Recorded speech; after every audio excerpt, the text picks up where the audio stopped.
Hello everyone, कैसे हैं आप सभी लोग का एक बार फिर आपके अपने चैनल में स्वागत, बंधन, अभिनंदन। दोस्तों आज हम बात करने वाले इतिहास। जी हाँ दोस्तों, ये एसएसटी का मतलब सोशल साइंस का एक पार्ट्स है ना दोस्तों, जिसमें हमने अर्थशास्त्र को भी कंप्लीट कर लिया दोस्तों, और अब हम इतिहास पे आ रहे हैं। जी हाँ दोस्तों, और इतिहास के बाकायदा बेहतरीन नोट्स हैं आप लोगों के लिए। देखिए दोस्तों, लगभग 54 से 55 पेज में है, जिसमें सारी चीजें एक एक टॉपिक को कवर किया गया है आप लोगों के, है ना, और पूरा आप लोगों के एग्जाम की दृष्टि से बनाया गया है। आप लोग इस वीडियो को देख लेंगे दोस्तों तो कंप्लीट आपको कहीं जाने की आवश्यकता नहीं है, पूरा इतिहास यहाँ से कंप्लीट होने वाला। और मात्र कितने पेजों में? मात्र 56 पेजों में। 56 से 54 पेज है, 50 के पेज के आसपास है, जिसमें पूरा इतिहास कंप्लीट किया है। और दोस्तों ये समझिए कि मतलब ये क्लास मतलब 1 से 2 घंटे की रहेगी, जिसमें आप लोगों की पूरी हिस्ट्री कंप्लीट हो जाएगी। और दोस्तों यदि आप लोग इनके नोट्स चाहते हैं पीडीएफ में, तो आप बिल्कुल, आपको नोट्स भी उपलब्ध है दोस्तों, जिसमें हम 4 सब्जेक्ट का भी नोट्स आप लोग को उपलब्ध कराने वाले हैं। साइंस, सोशल साइंस और हिंदी और मैथ्स, है ना। जी हाँ दोस्तों, और कितना कॉस्ट क्या है? कॉस्ट भी कुछ नहीं है दोस्तों, कॉस्ट है सिर्फ 199 रुपए। जी हाँ दोस्तों, 199 रुपए में आपको चारों चीजों की बाकायदा पीडीएफ मिल जाएगी। और दोस्तों ये पीडीएफ मैंने खुद अपने हाथों से तैयार किया जी, है ना दोस्तों, और पूरा आप लोगों के सिलेबस के अनुसार है, और ज्यादा पेज भी नहीं है दोस्तों, बहुत अच्छे से आप लोग कवर कर सकते हैं। क्योंकि देखिए दोस्तों, अब अपने पास उतना टाइम नहीं है कि हम उतना विस्तार से पढ़ सके, अब हमें मेन फैक्टों पर ही आना पड़ेगा। और दोस्तों मैंने पूरे एनसीईआरटी मतलब कक्षा 6 से लेके 12 तक में जो भी एनसीईआरटी में बुकें थी, उनका सारा मटेरियल निकाल के मैंने इन छोटे छोटे नोट्सों में भर दिया है दोस्तों। ये नोट्स ये समझिए कि पूरे तरीके से पढ़नीपूर्ण है। आप लोग इनको यदि लेना चाहें तो दोस्तों आप मेरा व्हाट्सअप नंबर 7828657271 पे भी इनको खरीद सकते हैं, है ना। और मात्र कितने? 199 रुपये में, है ना। 199 रुपये कॉस्ट रखा है, जिसके साथ मैं आप लोगों को ये नोट्स तो दूंगा, उसके बाद जो मोस्ट आईएमपी फैक्ट है, मतलब 500, है ना, हर सब्जेक्ट के 500 फैक्ट तैयार कर रहा हूं दोस्तों, तो वो भी आप लोग इसके साथ निःशुल्क पा सकते हैं। और दोस्तों सिर्फ जिसको वन लाइनर फैक्ट चाहिए तो उसके लिए अलग कॉस्ट है दोस्तों, तो उसके लिए भी आप जाके मेरे व्हाट्सएप नंबर पर चेक कर सकते हैं। वो भी हम संडे तक कंप्लीट कर लेंगे दोस्तों, और संडे तक मैं वन लाइनर फैक्ट भी आप लोगों के लिए भेज दूंगा। और उसके साथ यदि आप लोग ऑब्जेक्टिव में मल्टीपल क्वेश्चन चाहते हैं, टेस्ट सीरीज चाहते हैं, तो प्रत्येक सब्जेक्ट की आप लोगों को वो भी उपलब्ध रहेगी। तो ये इसके लिए करना क्या है दोस्तों, आप लोगों को व्हाट्सएप पर जाना है और हाई लिख के भेजना है। और यदि आपको नोट्स चाहिए तो नोट्स के लिए, है ना, आपको वन लाइनर चाहिए तो वन लाइनर के लिए, और आपको मल्टीपल चाहिए, ऑब्जेक्टिव टाइप्स चाहिए, है ना, तो वो भी मैं प्रत्येक सब्जेक्ट के कम से कम 1,000 ऑब्जेक्टिव आप लोगों को उपलब्ध कराने वाला हूं बहुत जल्दी। और दोस्तों ये सारे मटेरियल क्या रहेगा? एनसीईआरटी बेस्ड रहेगा, मतलब कक्षा 6 से लेके 12 तक का पूरा निचोड़ रहेगा दोस्तों, जो जिसमें एग्जाम में 100% आने की उम्मीद है दोस्तों, है ना। यदि आप किसी क्लास से पढ़ रहे हैं दोस्तों, तो यदि मान लीजिए वो अच्छा पढ़ा रहा है ना दोस्तों, फैक्ट पढ़ा रहा है ना, बुक का जो आपका सिलेबस है पढ़ा रहा है, तो ठीक है, नहीं तो आप लोग अपना ये समझिए कि टाइम खराब कर रहे हैं, और दोस्तों ऐसे आप लोग का सिलेक्शन बिल्कुल नहीं होगा। तो दोस्तों शुरू करते हैं आज का वीडियो, है ना। हम जो फालतू बात नहीं करते हैं। देखिए इतिहास से आश्रय, सबसे पहले हम इतिहास देखेंगे। इतिहास से क्या आश्रय है, इसका अर्थ बताना है। ऐसे स्रोत या साधन जिनसे हम प्राचीन समय की जानकारी मिलती है, अर्थात इतिहास जानने के लिए हम जिन प्रमाणों या साक्ष्यों पर आश्रित होते हैं, उन्हें इतिहास आश्रय कहते हैं, है ना। इतिहास के आश्रय कहते हैं, ठीक है ना दोस्तों। इन्हें हम क्या कहते हैं? इतिहास के आश्रय कहते हैं, जिनसे हमें, मतलब सीधी बात है, जिनसे हमें प्राचीन चीजों की जानकारी मिलती है ना, जिनके द्वारा हम खोज सकते हैं, लिख सकते हैं, पढ़ सकते हैं, वो सब इतिहास के स्रोत है, ठीक है ना। इतिहास के मुख्यतः 2 प्रकार के स्रोत होते हैं। कौन कौन से, वो हम देखने वाले हैं। देखिए इतिहास के कितने प्रकार के स्रोत होते हैं, क्वेश्चन आ सकता है, तो 2 प्रकार के। नंबर 1 पुरातात्विक स्रोत होते हैं, ठीक है ना, है ना। पुरातात्विक स्रोत कौन से होते हैं? इनमें वे वस्तुएं आती हैं जो खुदाई आदि से प्राप्त होती है। क्वेश्चन पूछा जा सकता है कि पुरातात्विक स्रोत क्या है, तो वे स्रोत जो हमें खुदाई से प्राप्त हुए उन्हें पुरातात्विक स्रोत कहते हैं, जो प्राणी मानव सभ्यता की जानकारी देते हैं। अब क्वेश्चन आ जाएगा प्राचीन, क्या जाएगा दोस्तों? पुरातात्विक स्रोत से हमें क्या प्राप्त होता है दोस्तों? प्राचीन मानव की जानकारी प्राप्त होती है। और इसमें मुख्य तात्विक स्रोत क्या है? मुख्य पुरातात्विक स्रोत क्या है? देखिए अवशेष है ना दोस्तों। अवशेष कौन कौन से रहेंगे ये भी देख लीजिए दोस्तों। अवशेष भवन, स्तूप, मंदिर, महल आदि है, ठीक है ना। मूर्तियों की बात करें, पत्थर, धातु या मिट्टी की मूर्तियां हैं, ठीक है ना।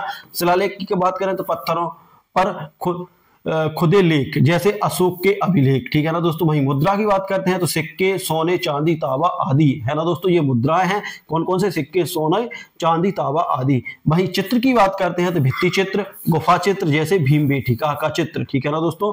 वहीं उपकरण की बात करते हैं तो हथियार, बर्तन, औजार आदि इसके हैं, ठीक है ना दोस्तों। वहीं बात करते हैं हम अब दूसरा जो हमारा स्रोत है इतिहास जानने का, दूसरा देखिए पहला कौन सा हो गया, पुरातात्विक स्रोत, और दूसरा है हमारा साहित्यिक स्रोत, है ना। साहित्यिक स्रोत में क्या क्या आते हैं, देखिए साहित्यिक स्रोत किसे कहते हैं दोस्तों, उसमें देख लेते हैं। वे ग्रंथ और पुस्तकें जो हमें जो उसे समय और सामाजिक, धार्मिक, राजनीतिक स्थिति का विवरण देती हैं, साहित्यिक स्रोत के प्रकार हैं, ठीक है ना दोस्तों।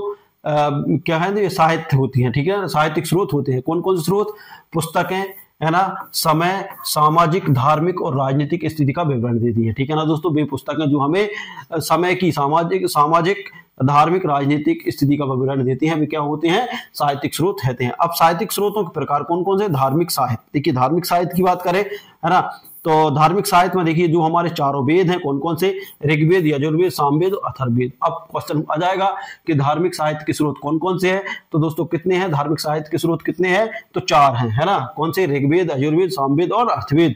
फिर उसके बाद उपनिषद और ब्रह्म ग्रंथ, है ना। फिर उसके बाद बात करते हैं रामायण, महाभारत, भागवत गीता, ठीक है ना।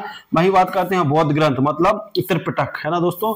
बौद्ध ग्रंथ को क्या बोलते हैं, त्रिपिटक। अब क्वेश्चन पूछा जा सकता है कि त्रिपिटक किस धार्मिक ग्रंथ का से संबंध रखता है, तो किससे रखता है दोस्तों, त्रिपिटक से। वहीं जैन ग्रंथ की बात करें तो जैन ग्रंथ में क्या है, कल्पसूत्र और आगम ग्रंथ, है ना। तो क्वेश्चन आ जाएगा कल्पसूत्र और आगम ग्रंथ किस धर्म से संबंधित है, दोस्तों जैन धर्म से संबंधित है। वही बात करते हैं हम ऐतिहासिक ग्रंथ, देखिए ऐतिहासिक ग्रंथ की बात करते हैं तो ऐतिहासिक ग्रंथ क्या है दोस्तों, ऐतिहासिक ग्रंथ की हम बात करने वाले हैं। तो ऐतिहासिक ग्रंथों में क्या है, राजतरंगिणी, है ना। राजतरंगिणी किसने लिखी है, कल्हड़ द्वारा लिखा गया है और कश्मीर का इतिहास है।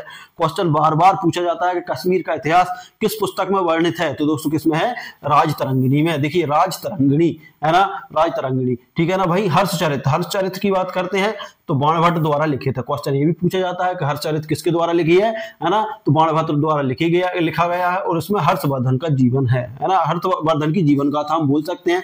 वहीं राजतरंगिणी की बात करें तो किसके द्वारा लिखी गई है, कल्हड़ द्वारा लिखी गई है। और दोस्तों किसमें, इसमें कश्मीर का इतिहास की बात कही गई है। वहीं अकबरनामा की बात करते हैं तो अब्दुल फजल द्वारा लिखी गई है। जी हाँ दोस्तों, अब्दुल फजल द्वारा कौन सी पुस्तक लिखी गई है, तो अकबरनामा। ये डायरेक्ट क्वेश्चन पूछते हैं। अब उसके बाद आते हैं विदेशी यात्रियों के विवरण। अब विदेशी यात्रियों के विवरण कौन कौन से दोस्तों, अब बात करते हैं हम, देखिए मेगास्थनीज का है इंडिका, भारत का वर्णन। जो मेगास्थनीज ने कौन सी पुस्तक लिखी थी, इंडिका नाम की पुस्तक किसने लिखी थी दोस्तों, मेगास्थनीज ने लिखा था, जिसमें भारत का वर्णन है, ठीक है ना। ये चीज आप लोगों को ध्यान रखना। वहीं हैंसांग की बात करें, हैंसांग चीनी यात्री था, है ना। हर्षवर्धन काल का क्वेश्चन आ जाता है कि हैंसांग किसके काल में आया था, तो हर्षवर्धन के काल में आया था। जी हाँ दोस्तों, और ये कहाँ का था, ये चीनी यात्री था। हैंसांग कहाँ का था, चीन का था, ठीक है ना। वहीं फायान की बात करें तो ये गुप्त काल में भारत आया था, ठीक है ना। कब आया था, गुप्तकालीन भारत में, गुप्त काल में यह आया था। वहीं इब्न तूता की बात करें, इब्न तूता मोहम्मद बिन तुगलक के समय में, ठीक है ना। वहीं बात करें कि विदेशी यात्री इब्न तूता कब आया था, तो ये मोहम्मद बिन तुगलक, है ना, मोहम्मद बिन तुगलक के समय में आया था। भाई हम निष्कर्ष की बात करते हैं तो निष्कर्ष क्या निकलता है इसका, देखिए निष्कर्ष, इतिहास के अध्ययन के लिए पुरातात्विक, साहित्यिक स्रोतों का विशेष महत्व होता है, ठीक है ना दोस्तों। ये पुरातात्विक होते हैं और साहित्यिक स्रोतों का बड़ा महत्व होता है। हमें यह समझने में मदद करते हैं कि प्राचीन समय में समाज, धर्म, राजनीति और जीवन शैली कैसी थी, है ना। और ये ग्रंथ हमें क्या करते हैं, क्या समझने में मदद करते हैं कि प्राचीन समय में कैसा था समाज, धर्म, राजनीति और राजनीति की जीवन शैली कैसी थी। अब बात करते हैं हम प्राचीन भारतीय इतिहास के जानने के स्रोत। अब देखिए दोस्तों, अब हम टॉपिक टू टॉपिक चलते हैं। प्राचीन इतिहास की जानकारी हमें 2 मुख्य स्रोत मिलती है, ठीक है ना, 2 मुख्य स्रोतों से मिलती है, ठीक है ना। कौन कौन से, क्वेश्चन आ जाएगा, प्राचीन इतिहास की जानकारी हमें किन स्रोतों से मिलती है, तो 2 मुख्य स्रोत हैं। कौन कौन से, एक है पुरातात्विक स्रोत, ठीक है ना दोस्तों, नंबर 1 है पुरातात्विक स्रोत। अब पुरातात्विक स्रोत क्या होते हैं उनको देख लेते हैं। देखिए पुरातात्विक स्रोत होते हैं, यह वे स्रोत है जो जमीन के नीचे दबे हैं, ठीक है ना, जो जमीन के नीचे दबे अवशेषों से प्राप्त होते हैं, ठीक है ना। पुरातात्विक स्रोत क्या होते हैं, वे स्रोत होते हैं जो जमीन के नीचे दबे अवशेषों से प्राप्त होते हैं और जो हमें जीवन की प्राचीन अवस्थाओं की जानकारी देते हैं। और जो क्या करते हैं, हमें जीवन के प्राचीन अवस्थाओं की जानकारी देते हैं। अब देखिए पुरातात्विक स्रोत कौन कौन से हैं, तो हम उनको देख ले रहे हैं दोस्तों। क्या होते हैं पुरातात्विक स्रोत, और उनका विवरण भी दिया हुआ कायदा। देखिए स्रोत, स्मारक, स्मारक में क्या क्या जाएंगे, देखिए मंदिर, स्तूप, किले, महल आदि, जैसे सरनाथ का स्तूप, अजंता, एलोरा गुफाएं, ठीक है ना, ये हैं दोस्तों कौन से स्मारक। वहीं शिलालेख की बात करते हैं, पत्थर या धातु पर लिखे गए लेख, जैसे अशोक के शिलालेख, ठीक है ना, जो पत्थरों पर लिखे गए या पत्थर या धातु पर लिखे गए जो लेख होते हैं वो क्या होते हैं, शिलालेख होते हैं। एक मिनट दोस्तों, ये आप लोगों का बोर्ड कवर नहीं कर रहा।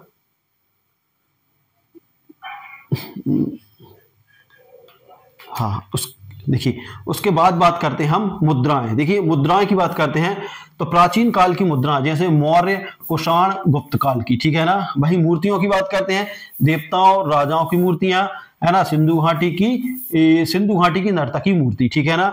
भाई हम भित्ति चित्र की बात करते हैं तो गुफाओं की दीवारों पर बने चित्र। क्वेश्चन ऐसा आ जाता है दोस्तों, भित्ति चित्र से आप लोग क्या समझते हैं, तो क्या आ जाएगा दोस्तों, या भित्ति चित्र से संबंधित क्या है, तो ये है भीमबेटिका के चित्र, ठीक है ना। भित्ति मतलब रहता, देखिए पहले प्राचीन जमाने में जो दीवारें रहती उनको क्या बोलते थे, भीटी बोलते थे, भीटी, है ना। तो उससे संबंधित है गुफाओं की दीवारों पर बने चित्र। भित्ति से मतलब भित्ति से चित्र से मतलब क्या होता है, गुफाओं पर बने चित्र से संबंधित होता है। उपकरण में बर्तन, पत्थर, तांबा, कांसा, लोहा आदि के औजार, सिंधु सभ्यता के बर्तन, और सिंधु सभ्यता के बर्तनों की बात होती है। अब हम साहित्यिक स्रोत की बात करते हैं तो साहित्यिक स्रोत क्या होते हैं दोस्तों, साहित्य स्रोतों की बात कर रहे हैं तो यह वे ग्रंथ जो प्राचीन काल में लिखे गए हैं, है ना। साहित्यिक स्रोत कौन से हैं, यह वे ग्रंथ है जो प्राचीन काल में लिखे गए थे और जिनसे उस समय की सामाजिक, धार्मिक और राजनीतिक की जानकारी मिलती है ना। तो क्वेश्चन आ सकता है वे ग्रंथ जो प्राचीन काल में लिखे गए हैं और उनसे भारतीय समय धार्मिक और राजनीतिक जानकारी मिलती है, वे कौन से हैं, साहित्यिक स्रोत है या फिर ऐतिहासिक स्रोत है, तो आप लोगों को बताना है। साहित्यिक स्रोत दो प्रकार के होते हैं, एक धार्मिक स्रोत होते हैं, ठीक है ना। नंबर एक हम बात करते हैं धार्मिक स्रोत। धार्मिक स्रोत में कौन है दोस्तों, वेद है, कौन कौन से, ऋग्वेद, यजुर्वेद, सामवेद, अथर्ववेद, आर्यों का जीवन, और इसमें क्या है, आर्यों का जीवन है।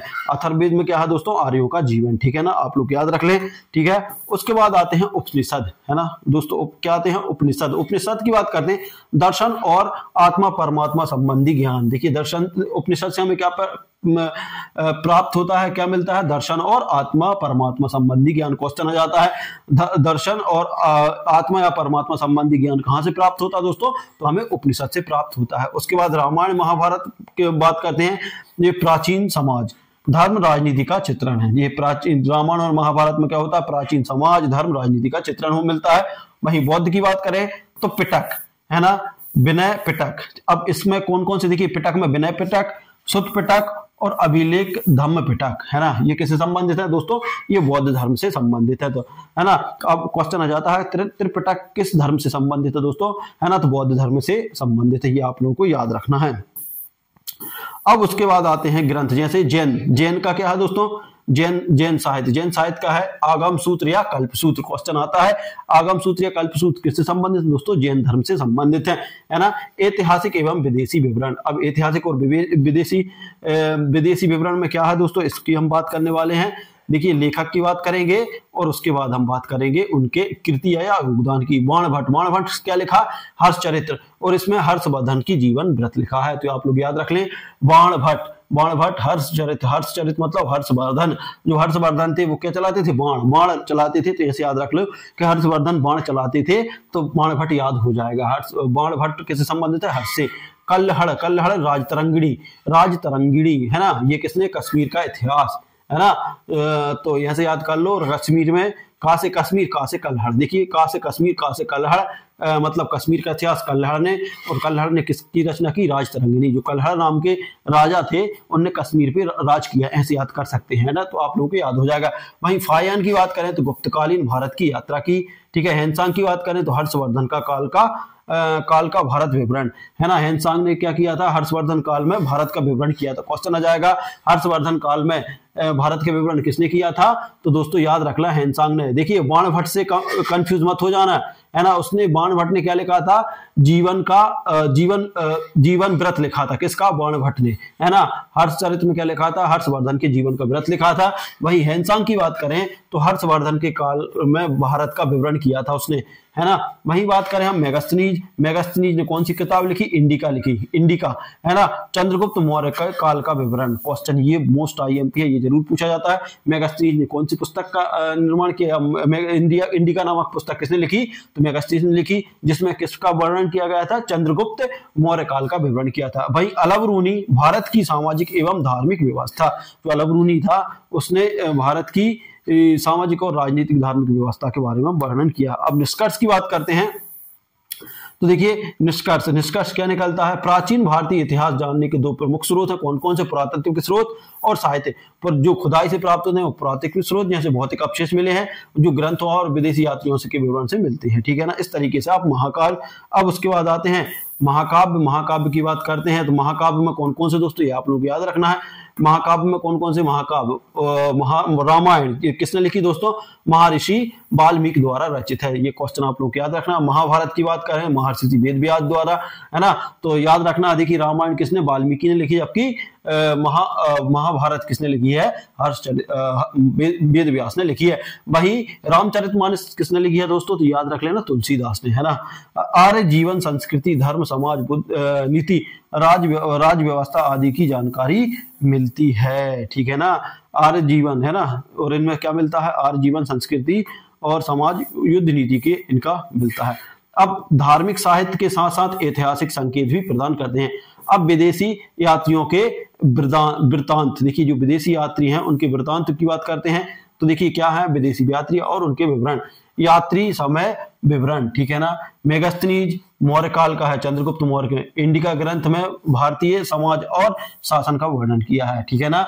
फाहियान की बात करते हैं तो गुप्त काल है, चंद्रगुप्त द्वितीय बौद्ध धर्म और समाज का वर्णन करता है। हेनसांग हर्षवर्धन काल में आया दोस्तों।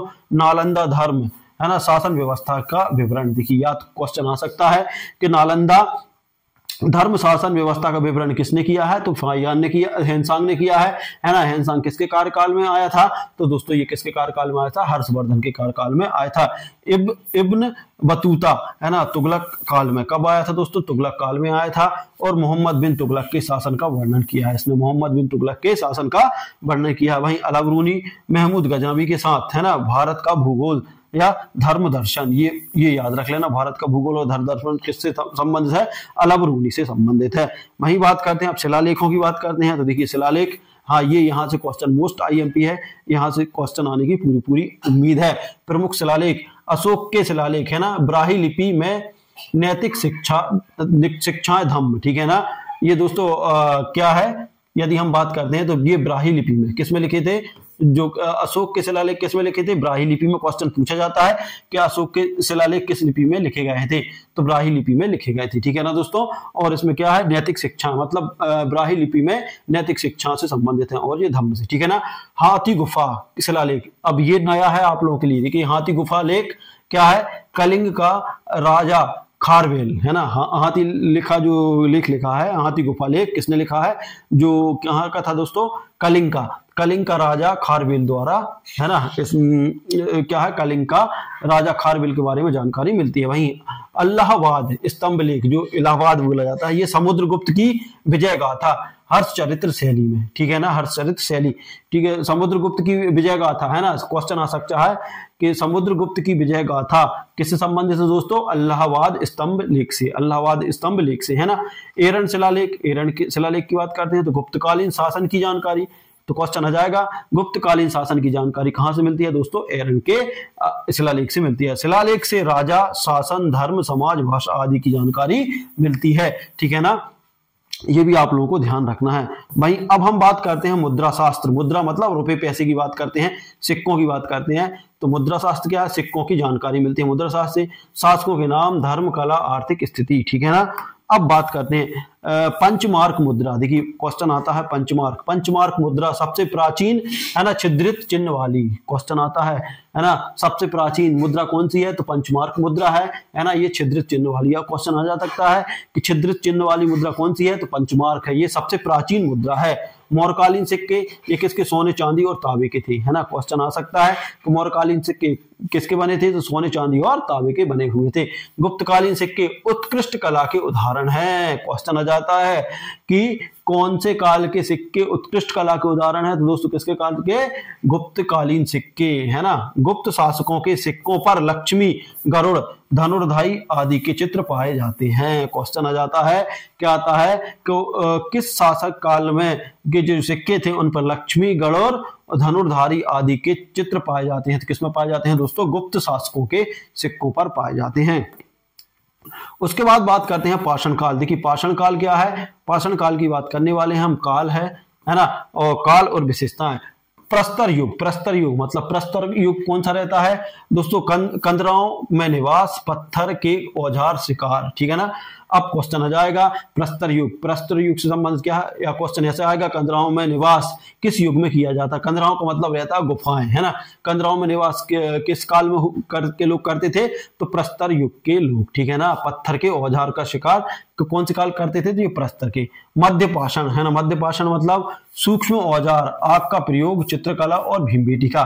क्वेश्चन आ जाएगा कि सूक्ष्म औजारों का आविष्कार किस काल में हुआ, तो मध्य पाषाण काल में हुआ। तो आग का प्रयोग कब किया, तो मध्य पाषाण युग में किया, ठीक है ना, या काल में किया। चित्रकला कब सीखी, तो ये भी किस कब सीखी दोस्तों, मध्य पाषाण काल में। वही बात आती है कि भीमबेटिका का निर्माण, है ना, किस काल में हुआ, है ना, तो दोस्तों किसमें, मध्य पाषाण काल में हुआ था। नवपाषाण काल, नवपाषाण कृषि का आरंभ, है ना, बसावटें, मिट्टी के बर्तन। क्वेश्चन आएगा कि कृषि का आरंभ किस काल में हुआ दोस्तों, तो नवपाषाण में, है ना। तो आप याद रख लें कि आजकल कृषि किस तरीके से की जाती है, नवीन तरीके से, नई प्रणाली अपनाई जा रही, तो उससे याद कर लें कि कृषि का आरंभ नवपाषाण काल से हुआ है। वहीं बसावटें भी नवपाषाण काल है, मतलब सही तरीके से व्यवस्थित। वहीं मिट्टी के बर्तन भी कब बनाना सीखे हम, नवपाषाण काल में ही बनाना सीख पाए। अब उसके बाद आते हैं ताम्र संस्कृति, ताम्र पाषाणिक संस्कृति।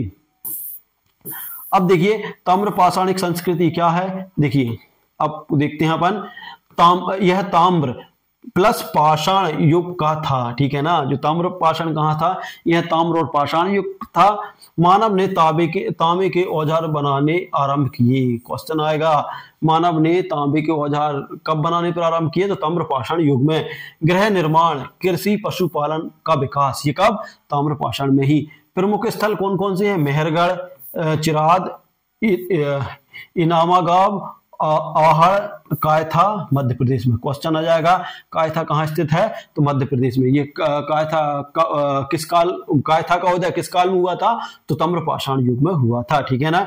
यह काल सिंधु घाटी की सभ्यता नव पाषाण काल के बीच की कड़ी है। देखिए क्वेश्चन आ जाएगा, सिंधु घाटी सभ्यता, है ना, किस पाषाण काल की कड़ी है, तो दोस्तों नव पाषाण काल की कड़ी है, ठीक है ना।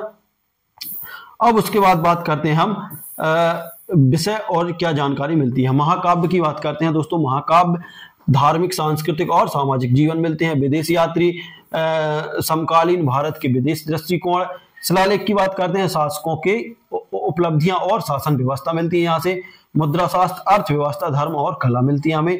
पाषाण काल में क्या मिलता है दोस्तों, मानव विकास की प्रारंभिक अवस्था। क्वेश्चन आ जाएगा कि मानव विकास की प्रारंभिक अवस्था किस काल को कहा जाता है दोस्तों, पाषाण काल को। तो ये याद रख लेना, पाषाण काल को पाषाण काल को मानव विकास की प्रारंभिक अवस्था कहा जाता है, क्योंकि इसमें उसने चित्रकारी करना सीखा था और इसमें ही व्यवस्थित घर बनाना सीखा था। ताम्र पाषाण काल कृषि धातु प्रयोग की शुरुआत है। अब क्वेश्चन आ जाएगा, ताम्र पाषाण काल या कृषि धातुओं का प्रयोग की शुरुआत कब हुई, तो ताम्र पाषाण काल में। देखिए आप लोग याद रख लें, जो कृषि के जो उपकरण रहते हैं वो किसके बने होते हैं, लोहे के, लोहे या मान लो तांबे के बने होते हैं।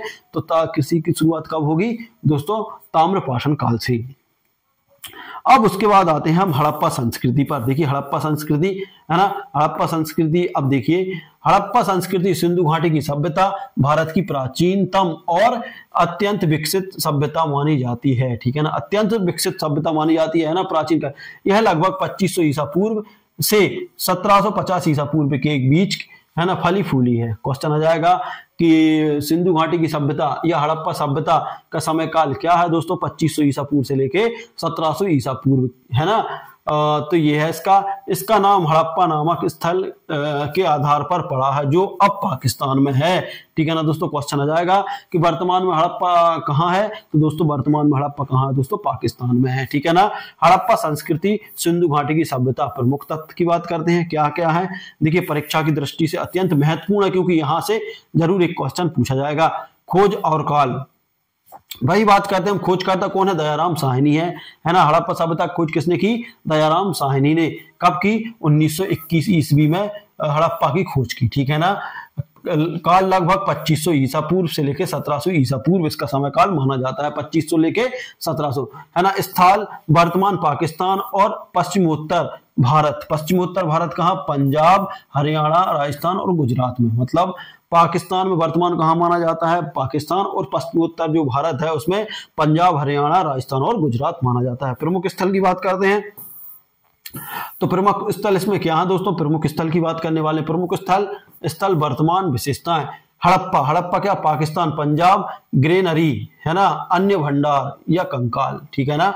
ये इसके लिए क्या है, वर्तमान स्थल पंजाब में है ना। ये किसके लिए प्रसिद्ध है, ग्रेनरी का मतलब कह रहे थे अन्न भंडार।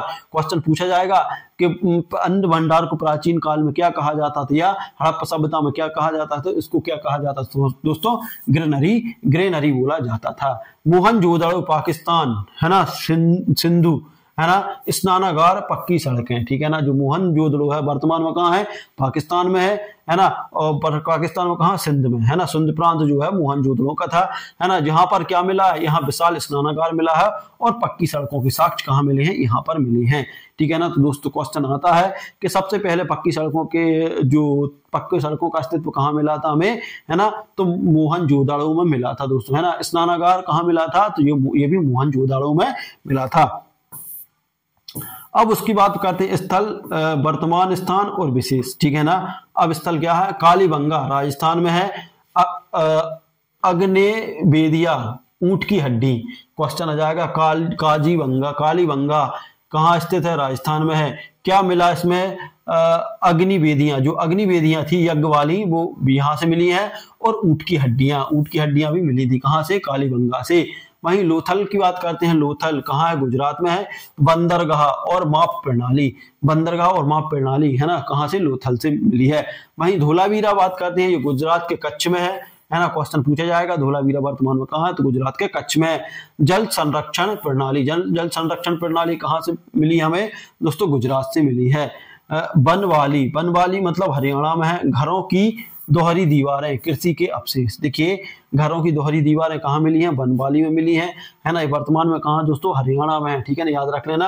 राखी गढ़ी कहाँ है, अभी ये वर्तमान में हरियाणा में है। सबसे बड़ा स्थल हाल की खुदाई से ही, है ना। सबसे बड़ा स्थल कहाँ मिला है दोस्तों, राखी गढ़ी में मिला है। क्वेश्चन आएगा, ये जरूर पूछा जाएगा, सबसे बड़ा स्थल कहाँ मिला है, राखी गढ़ी। वर्तमान में राखी गढ़ी कहाँ दोस्तों, हरियाणा में है। तो ये आप लोगों को देखिए कोई भी ट्रिक लगा के याद करना है ना। नगर योजना की बात करें, अब बात करते हैं नगर योजना क्या है। नगर योजना सुनियोजित नगर ग्रिड पद्धति, है ना, ग्रिड पद्धति। मुख्य सड़कें एक दूसरे को समकोण पर काटती हैं। मुख्य सड़कें एक दूसरे पर सड़कों मतलब समकोण पर, इस तरीके से, है ना।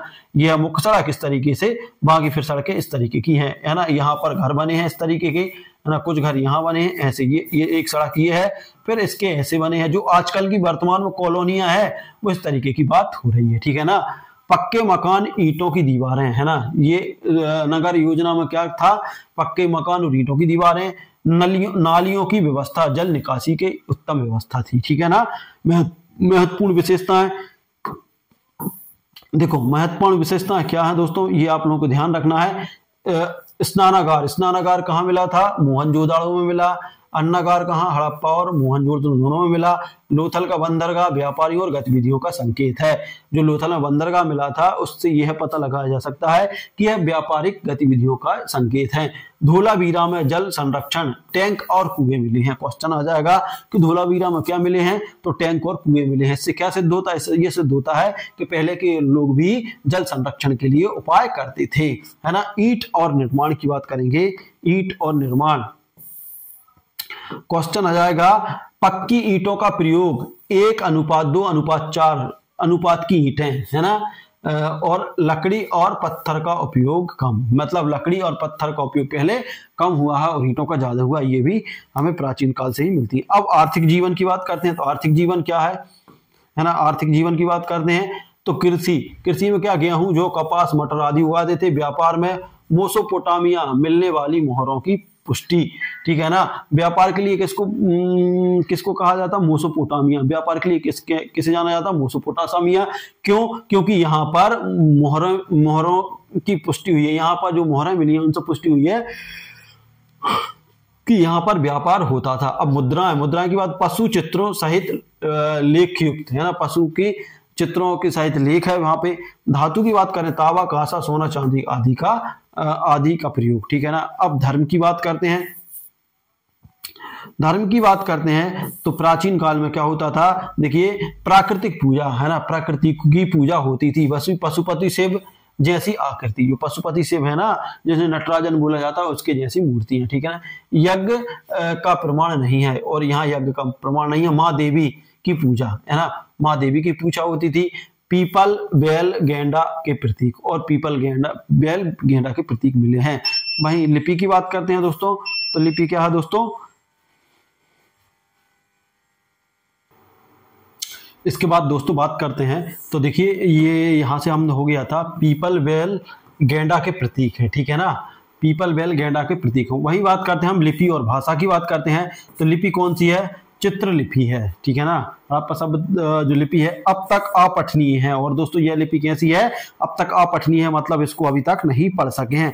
वहीं कला शिल्प की बात करते हैं, तो देखिए कला शिल्प में क्या है, नृत्य करती हुई युवती की मूर्ति जो किससे बनी थी, ब्रॉन्ज से बनी थी, मोहनजोदड़ो। क्वेश्चन आता है, बहुत बार पूछा जाता है कि नृत्य करती हुई मूर्ति, है ना, कहाँ से मिली है दोस्तों, मोहनजोदड़ो, है ना, से मिली है, और ब्रॉन्ज काय की है, ब्रॉन्ज की है। बैल की मूर्ति भी यहीं मिली है ना। मृत दंड मिट्टी का बर्तन, है ना, चित्रित है। मन के बनाना, लोहे का प्रयोग आदि, ठीक है ना। अब उसके बाद करते हैं पतन का कारण, जो हड़प्पा सभ्यता था उसका क्या था, सिंधु घाटी की सभ्यता का पतन का कारण क्या था दोस्तों, ये था जलवायु परिवर्तन था, बाढ़ या भूकंप था, आर्यों का आक्रमण भी इसे कहा जाता है कि यहाँ पर आर्यों ने आक्रमण किया था जिसके कारण भी इसका पतन हुआ था। व्यापार का पतन हो गया था, और नदियों की धारा का बदलना, और नदियों की धाराएं बदल गई थी, ठीक है ना। तो ये हड़प्पा सभ्यता के पतन का प्रमुख कारण था, ठीक है दोस्तों। अब इसके बाद बात करते हैं, ये क्या हो रहा है, ठीक है। इसके बाद बात करते हैं हम, देखिए अब आगे बात करते हैं निष्कर्ष, क्या निष्कर्ष निकलता है, निष्कर्ष की बात करते हैं। ये देखिए निष्कर्ष मोस्ट आईएमपी है ना। हड़प्पा या सिंधु घाटी सभ्यता प्राचीन विश्व की एक उत्कृष्ट नगरीय सभ्यता थी, है ना। क्वेश्चन पूछा जाता, प्राचीन भारत की या प्राचीन विश्व की सबसे उत्कृष्ट सभ्यता कौन सी है, तो हड़प्पा सिंधु घाटी सभ्यता। यह तकनीकी, है ना, स्थापत्य, व्यापार और प्रशासन में अत्यंत उन्नत थी। किस किस में दोस्तों, तकनीकी में, है ना, स्थापत्य में, है ना, व्यापार और प्रशासनिक में ये अत्यंत कैसी थी, अत्यंत उन्नत थी। वही धार्मिक, सांस्कृतिक एवं दार्शनिक विचार का विवरण है, ठीक है ना। उसके बाद देखते हैं इसमें क्या, धार्मिक, सांस्कृतिक और दार्शनिक विचार का विकास भी इसमें ही हुआ था, किसमें, हड़प्पा या सिंधु घाटी की सभ्यता में। अब वैदिक धर्म और सांस्कृतिक, वैदिक धर्म कितने 1500 ईसा पूर्व से लेकर 600 ईसा पूर्व है, ठीक है ना दोस्तों। देखिए दोस्तों इस वीडियो में प्रत्येक टॉपिक्स आपका जो सिलेबस है उसके अनुसार जो मेन जो मुख्य है, सारी एनसीईआरटी का निचोड़ है वो आप लोगों के सामने प्रस्तुत किया जा रहा है, ठीक है ना। उसके बाद है विशेषता की बात करते हैं। देखिए वैदिक साहित्य, है ना, वैदिक साहित्य में क्या क्या है, ऋग्वेद, सामवेद, यजुर्वेद, अथर्ववेद है, ठीक है ना दोस्तों। प्रमुख देवता इंद्र, अग्नि, वरुण और सोम है, ठीक है ना दोस्तों। कर्मकांड की बात करते हैं तो क्या कर्म करते थे, यज्ञ करते थे, हवन करते थे और वेद पाठ करते थे। कहाँ के लोग, वैदिक काल के, ठीक है ना। और दार्शनिक विचार क्या था, आत्मा, ब्रह्म, ऋतु, है ना, की अवधारणा है। इनमें थी समाज, समाज का मतलब वर्ण व्यवस्था, शुरुआत, है ना। वर्ण व्यवस्था की शुरुआत कहाँ से हुई थी, तो देखिए कहाँ से हुई थी दोस्तों, जो वैदिक का धर्म था वहां से हुई थी, है ना। और इसमें क्या था, ब्राह्मण, क्षत्रिय, वैश्य, शूद्र, इन वर्ण व्यवस्था में क्या क्या बताया था, जो चार बताए थे, ब्राह्मण, क्षत्रिय, वैश्य और शूद्र बताया था। भाई उपनिषद और दर्शन विकास की बात करते हैं तो ये 600 ईसा पूर्व, है ना, 600 ईसा पूर्व की बात है। तो आप लोगों ने देख लिया वैदिक और वैदिक संस्कृति में क्या क्या हुआ था। देखिए कर्मकांड हुआ था, यहाँ पर वैदिक साहित्य, ऋग्वेद, सामवेद, यजुर्वेद, है ना, ये किस कब के हैं, तो ये वैदिक धर्म और संस्कृति के टाइम के हैं, ठीक है ना। अब उपनिषद और दर्शन के विचार की बात करते हैं तो देखिए उपनिषद ज्ञान मार्ग, आत्मा और ब्रह्मा की एकता, ठीक है ना। भाई मूल दर्शन अद्वैतवाद, पुनर्जन्म और मोक्ष, ठीक है ना। आत्मा और ब्रह्मा, आत्म ब्रह्मा सच्चिदानंद, देखिए आत्मा और ब्रह्मा ये क्या किसने है, ये कौन से दार्शनिक थे, ये सच्चिदानंद थे, ठीक है ना। वही बात करते हैं विचार, देखिए विचार की बात करते हैं तो ऋषि, ऋषि क्या है, यज्ञ, वलक्य, है ना, श्वेत केतु आदि, ठीक है ना। उपनिषदों से भारतीय दर्शन की नींव पड़ी, जो उपनिषद हैं उनसे भारतीय नींव पड़ी, ठीक है ना। अब श्रवण परंपरा, बौद्ध और जैन धर्म है श्रवण परंपरा। बौद्ध धर्म की बात करते हैं, देखिए अब बौद्ध धर्म की बात करते हैं तो बौद्ध, अब यहाँ से देखिए शुरू हो गए हमारे बौद्ध धर्म, ठीक है ना। तो बौद्ध धर्म संस्थापक क्या थे, गौतम बुद्ध थे, है ना। कब से, 1563 से लेके 483 ईसा पूर्व की बात है ना। 4 आर्य सत्य थे, इसमें 4 आर्य सत्य कौन कौन से थे, दुख, है ना, दुख का कारण, दुख का कारण होता है, दुख का निवारण और अष्टांगिक मार्ग, ठीक है ना। क्या थे, 4 आर्य सत्य, एक था दुख का कारण, है ना, दुख का निवारण और अष्टांगिक मार्ग ही इसके प्रमुख थे, ठीक है ना। अहिंसा, है ना, करुणा बौद्ध धर्म का मूल था, ठीक है। जो अहिंसा था करुणा और बौद्ध धर्म का मूल है। वही त्रिरत्न की बात करते हैं तो बुद्ध धम्म संघ, है ना, या बुद्ध धम्म गच्छामि, है ना, ये बौद्ध धर्म का संघ था। बौद्ध साहित्य की बात करते हैं तो त्रिपिटक, पाली भाषा में क्वेश्चन पूछा जा सकता है, त्रिपिटक, ये बौद्ध धर्म का साहित्य, त्रिपिटक की भाषा कौन सी है दोस्तों, तो पाली भाषा है, ठीक है ना, आप लोगों को याद रखना। वही बात करते हैं अब हम जैन धर्म, देखिए जैन धर्म की बात करते हैं तो जैन धर्म क्या है दोस्तों, जैन धर्म तत्व संस्थापक ऋषभ देव, है ना, प्रारंभ किया है, और अंतिम तीर्थकर महावीर स्वामी, जो 599 से लेके 527 ईसा पूर्व माने जाते हैं। पंच महाव्रत क्या है, अहिंसा, सत्य, अस्तमेव ब्रह्मचर्य और अपरिग्रह, ठीक है ना। तीर्थकर की बात करें तो कुल 24 तीर्थकर हैं, ठीक है ना। साहित्य की बात करें तो आगम और कल्पसूत्र, इनके जैन धर्म के कौन कौन से हैं, साहित्य, आगम और कल्पसूत्र। दोनों धर्मों ने कर्मकांड और ब्राह्मणवाद का विरोध किया। क्वेश्चन आ सकता है कि वह कौन से धर्म थे जिन्होंने कर्मकांड और ब्रह्मवाद का विरोध किया, तो जैन धर्म और बौद्ध धर्म, है ना दोस्तों। उसके बाद बात करते हैं हम 6 दर्शनों का विकास, देखिए 6 दर्शनों का विकास, है ना। षष्ठ दर्शन क्या है, देखिए सबसे पहले हम बात करते हैं न्याय, तर्क और प्रमाण पर आधारित ज्ञान, ठीक है ना। न्याय क्या होता है, तर्क और प्रमाण पर आधारित ज्ञान। वैशेषिक क्या है, पदार्थ और गुण का अध्ययन। सांख्य क्या है दोस्तों, प्राकृतिक और पुरुष की द्वैतता। योग क्या है, शरीर, मन और नियंत्रण, पतंजलि, ठीक है ना। पूर्व मीमांसा यज्ञों की व्याख्या, देखिए अब क्वेश्चन आ सकते हैं यज्ञों की व्याख्या किसमें की है दोस्तों, पूर्व मीमांसा में की है। उत्तर मीमांसा वेद ब्रह्म की सर्वोच्चता, वेदांत ब्रह्म की सर्वोच्चता और अद्वैतवाद ये शंकराचार्य, ठीक है ना, ये शंकराचार्य से संबंधित है। वहीं हम धार्मिक सहिष्णुता और एकता की बात करते हैं। धर्म, देखिए सर्वधर्म संभाव अनेकतावाद जैन धर्म ने कहा। ये धर्म बौद्ध धर्म, देखिए धम्म ने विश्व को अहिंसा और करुणा का संदेश दिया। ये किस संबंधित है, बौद्ध धर्म से संबंधित। धम्म है ने विश्व को अहिंसा और करुणा का संदेश दिया। भारतीय संस्कृति में धर्म और दर्शन का समन्वय है, ठीक है ना। अब बात करते हैं निष्कर्ष की बात करते हैं तो क्या निष्कर्ष निकलता है दोस्तों, धार्मिक, देखिए क्या निकलता है, धार्मिक संस्कृति और दार्शनिक विचारों ने भारतीय सभ्यता को नैतिकता और आत्म विकास और आध्यात्मिक चिंतन की दिशा दी, है ना। वैश्विक उपनिषद, श्रवण परंपरा और छठ दर्शन सभी ने मिलकर भारतीय संस्कृति का आधार खड़ा किया। अब बात करते हैं वैदिक काल। देखिए वैदिक काल का मध्य प्रदेश की प्रतियोगी परीक्षाओं के लिए महत्वपूर्ण है। देखिए वैदिक काल क्या है, जो मध्य प्रदेश है अपना, उसके लिए बहुत महत्वपूर्ण है। तो अब देखिए वैदिक काल में देखते हैं क्या है। वैदिक काल की समय अवधि, है ना। वैदिक काल कब से कब तक था? वैदिक काल की अवधि 1500 ईसा पूर्व से लेकर 600 ईसा पूर्व मानी जाती है। वही बात करते हैं हम वैदिक साहित्य। देखिए तो वैदिक साहित्य क्या क्या है हमारे? 4 वेद, ऋग्वेद, यजुर्वेद, सामवेद और अथर्ववेद है, ठीक है ना। सबसे प्राचीन ग्रंथ 1028 सूक्त हैं। जो ऋग्वेद है सबसे प्राचीन ग्रंथ है और 1028 सूक्त हैं। क्वेश्चन दोनों पूछा जाता है कि ऋग्वेद में कितने सूक्त हैं, तो देखिए 1028 सूक्त हैं। और सबसे प्राचीन ग्रंथ कौन सा? ऋग्वेद है। ऋग्वेद की रचना सरस्वती और क्या है, दशद्वती नदी, है ना, दशद्वती नदी क्षेत्र में हुई है, ठीक है ना। क्या हुई है कि ऋग्वेद की रचना कहाँ? सरस्वती और अष्टवती, है ना, नदी में, क्या नदी के क्षेत्र में हुई है। वैदिक काल के 2 चरण कौन कौन से हैं? देखिए वैदिक काल में 2 चरण थे। कौन कौन से 2 चरण थे, तो वो भी आप लोग देख लीजिए। उत्तर ऋग्वैदिक काल जो 1500 से लेकर 1000 ईसा पूर्व, है ना। सरल जीवन, गाय आधारित अर्थव्यवस्था। देखिए इस टाइम जो ऋग्वैदिक काल था, है ना, उसमें क्या 1510 से ईसा पूर्व था। सरल जीवन था, इसमें इसका जीवन कैसा था? सरल जीवन था, गाय आधारित अर्थव्यवस्था थी, ठीक है ना। वहीं उत्तर वैदिक की बात करें, मतलब 1100 से लेकर 1000 से लेकर 600 ईसा पूर्व कर्मकांड, वर्ण व्यवस्था कठोर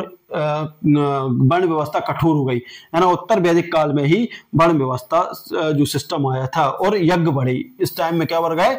यज्ञ बढ़ गए। प्रमुख देवता की बात करें, इंद्र, है ना। इंद्र देवताओं के राजा या वर्षा के देवता, ठीक है ना। तो क्वेश्चन पूछा जा सकता है कि ऋग्वेद के या वैदिक काल के प्रमुख देवता कौन थे? तो इंद्र थे, है ना। या देवताओं के राजा कैसे कहा जाता? तो इंद्र को कहा जाता था। अग्नि कौन थे? यज्ञ के देवता थे। वहीं सोम किसके थे? पेय देवता थे, मतलब पेय, है ना, पानी के बोल सकते हैं हम। वरुण क्या थे? नैतिकता और जल के देवता थे, ठीक है ना। तो इंद्र कौन के देवता थे? देवताओं के राजा थे। जो इंद्र थे देवताओं के राजा थे या वर्षा के देवता थे। अब वर्ण व्यवस्था की बात करते हैं। तो वर्ण ब्रह्म, क्षत्रिय, वैश्य, शूद्र। देखिए प्रारंभ में लचीली थी, उत्तर वैदिक काल में कठोर हो गई। देखिए प्रारंभ में तो ये लचीली थी, लेकिन उत्तर वैदिक काल में ये और कठोर हो गई। वही बात करते हैं नारी की स्थिति, है ना। तो नारी की स्थिति कैसी थी?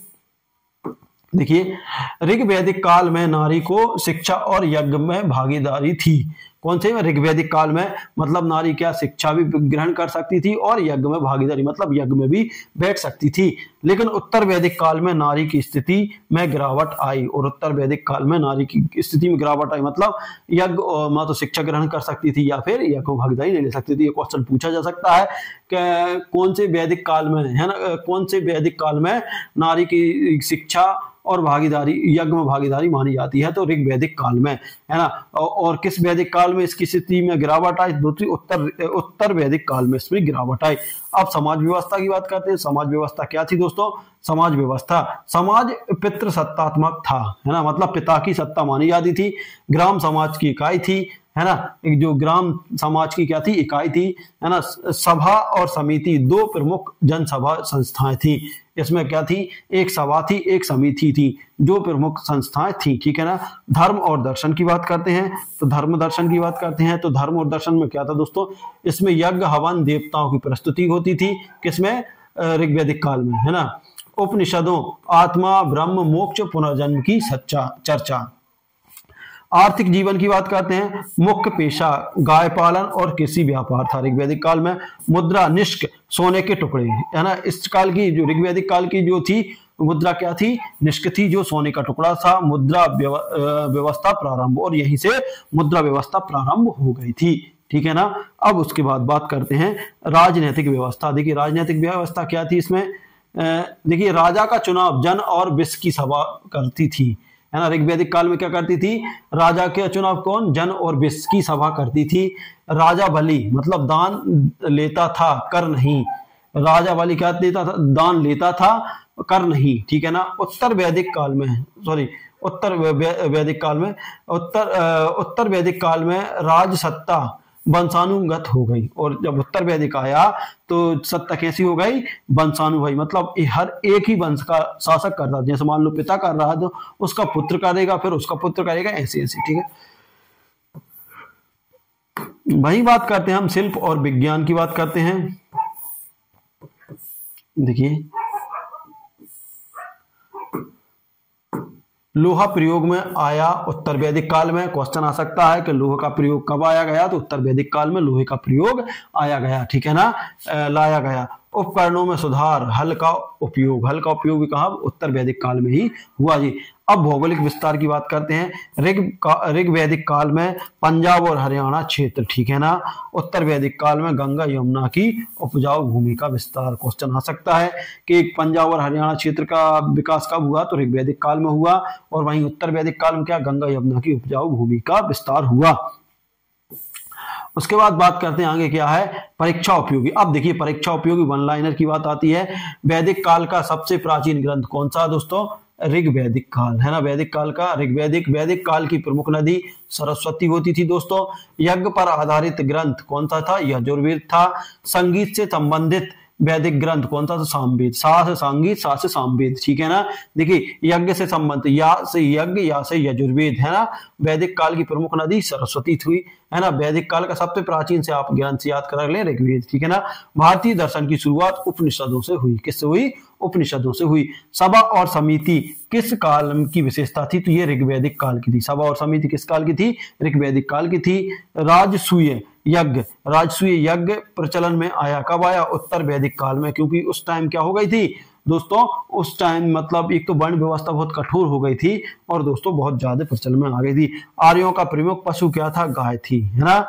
महिलाओं को शिक्षा मिलती थी किसमें, ऋग्वैदिक काल में, है ना। वैदिक काल की प्रमुख सभाएं क्या थी, सभा और समिति, है ना। वैदिक काल की प्रमुख सभाएं कौन कौन सी थी, सभा और समिति थी। अब निष्कर्ष की बात करते हैं। निष्कर्ष क्या था इसमें दोस्तों, वैदिक काल में भारतीय संस्कृति, धर्म और समाज की नींव का काल है। यह मध्य प्रदेश की ये हर प्रतियोगिता में 2 से 3 क्वेश्चन आते हैं, ये भी बिल्कुल फैक्ट है, ठीक है ना।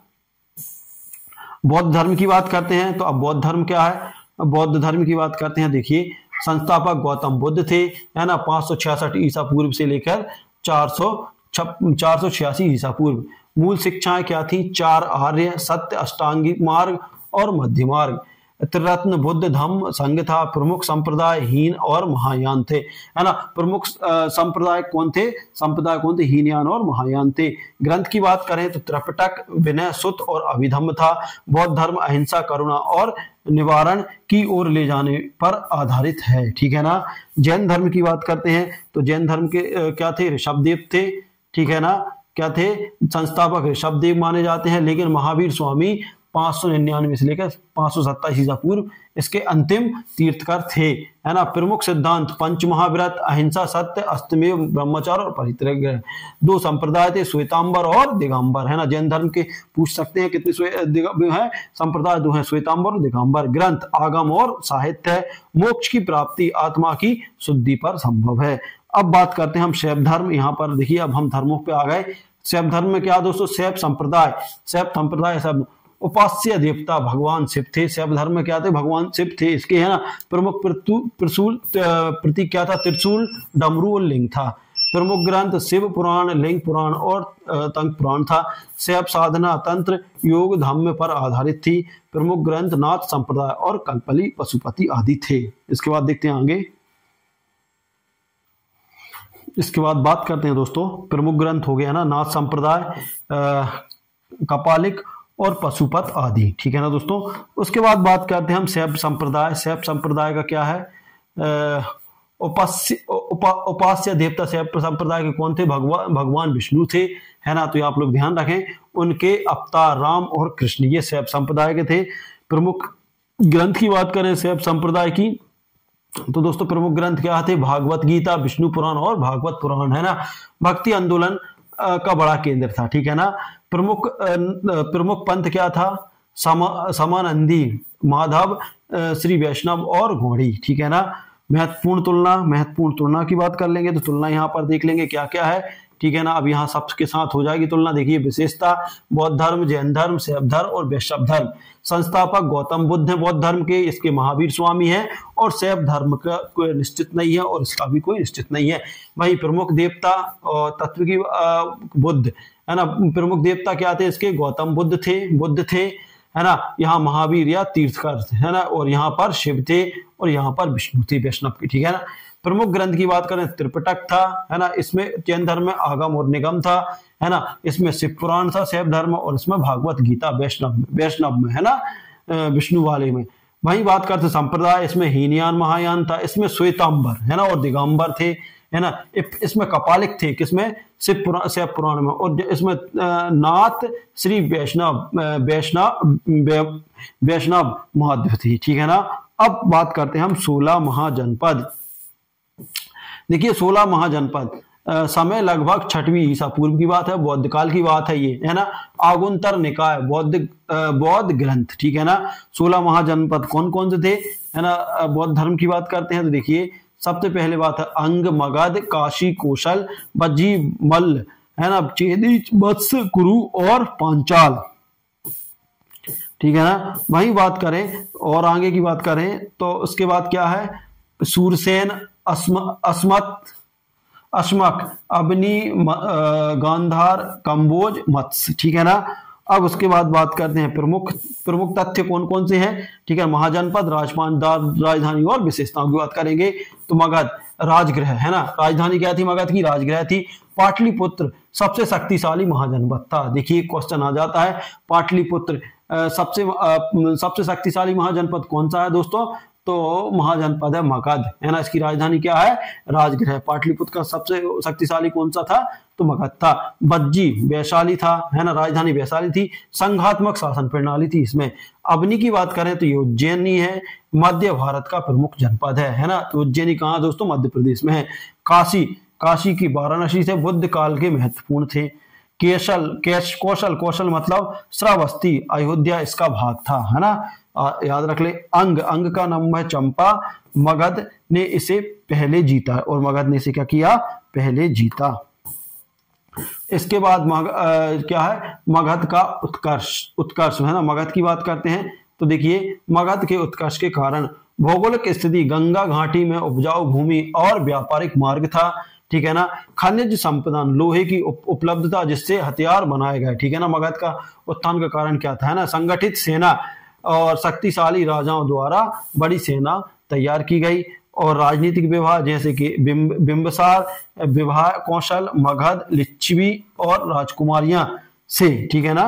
राजनीतिक विवाह कैसे, जैसे बिंबिसार का विवाह किससे हो गया था, विवाह कौशल, मगध या लिच्छवी की राजकुमारी से हो गया था। इसका भी सबसे बड़ा कारण था मगध का उत्कर्ष का है ना। उसके बाद है सुसंगठित प्रशासन और कूटनीति यहाँ का प्रमुख कारण था, ठीक है ना। उसके बाद बात करते हैं मगध के प्रमुख राजवंश। अब मगध के प्रमुख राजवंश कौन से दोस्तों, राजवंश, प्रमुख शासक, विशेषताएं। हर्यक वंश है ना, ये बिंबिसार, इसके प्रमुख शासक कौन थे, बिंबिसार थे। और अजातशत्रु बौद्ध धर्म के समय का शासक, जो अजातशत्रु का था वो बौद्ध धर्म का इसके समय का शासक था। वहीं बात करते हैं हम शिशुनाग वंश, जो इसके शिशुनाग थे है ना। अबनी को मगध से मिलाया। देखिए क्वेश्चन आएगा, अबनी को मगध से किसने मिलाया, तो दोस्तों ये आप लोगों को बताना है कि अबनी को, देखिए शिशुनाग वंश के कौन शिशुनाग थे, अबनी को मगध से किसने मिलाया, तो शिशुनाग ने मिलाया। नंद वंश क्या है, महापद नंद है ना, प्रथम साम्राज्य का विस्तार हुआ।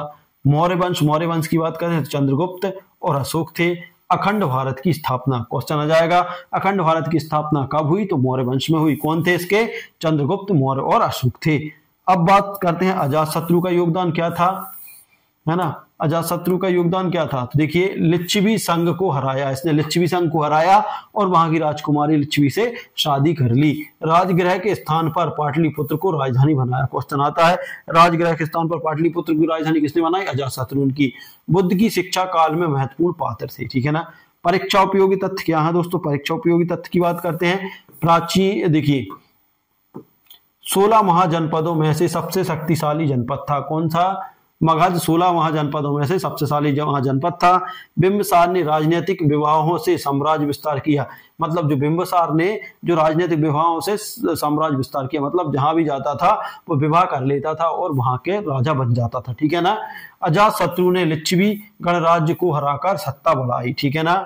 पाटलिपुत्र मगध की अंतिम राजधानी थी। क्वेश्चन आता है पाटलिपुत्र मगध की अंतिम राजधानी का नाम क्या है दोस्तों? पाटलिपुत्र है। महापद नंद को एक राट कहा गया, एक राट क्वेश्चन आता है, ये आप लोगों को ध्यान रखना, महापद नंद को एक राट कहा गया है, ठीक है ना। अशोक ने बौद्ध धर्म को वैश्विक रूप से दिया, वैश्विक रूप दिया। प्राचीन भारतीय राजवंशों की सारणी।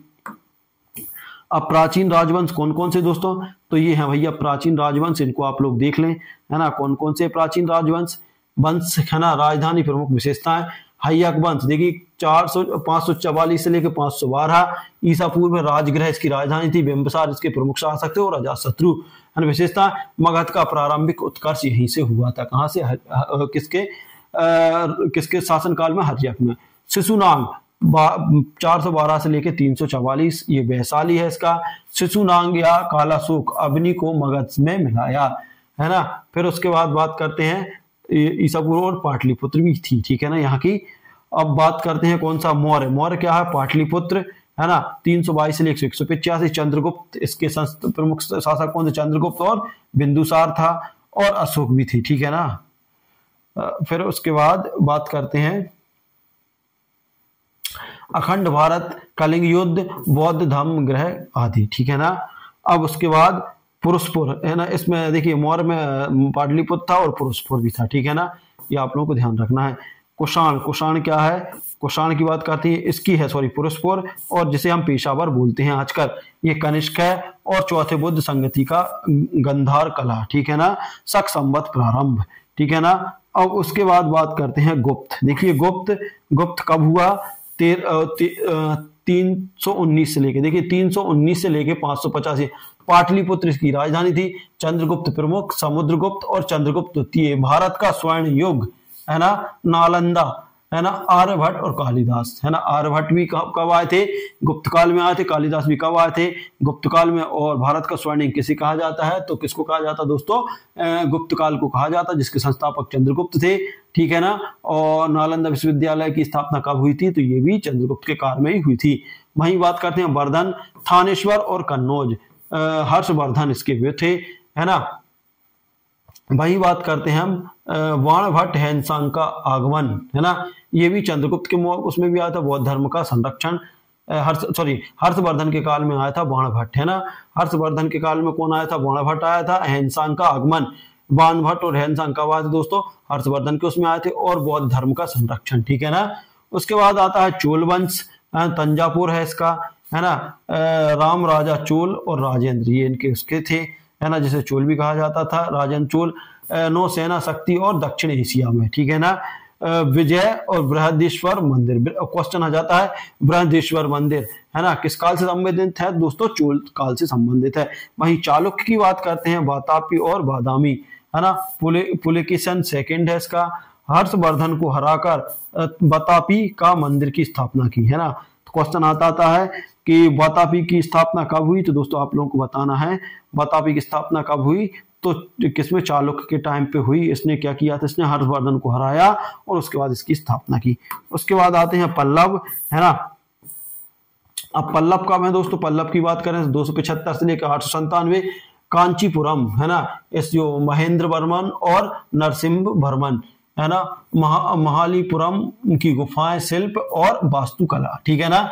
अब प्रत्येक वंश के प्रमुख तथ्य में दोस्तों, तो देखिए अब इनके तथ्य और देख लेते हैं हम, है ना। जो हर्यक वंश, जो क्या है? बिंदुसार मगध वंश का संस्थापक था। अजातशत्रु बौद्ध काल के प्रमुख शासक थे। शिशुनाग वंश की बात करते हैं हम, है ना। अवनी को देखिए, अवनी को मगध में मिलाया शिशुनाग में। कालाशोक के समय दूसरी बौद्ध संगति हुई। क्वेश्चन आ सकता है कि बौद्ध धर्म की दूसरी संगति कब हुई?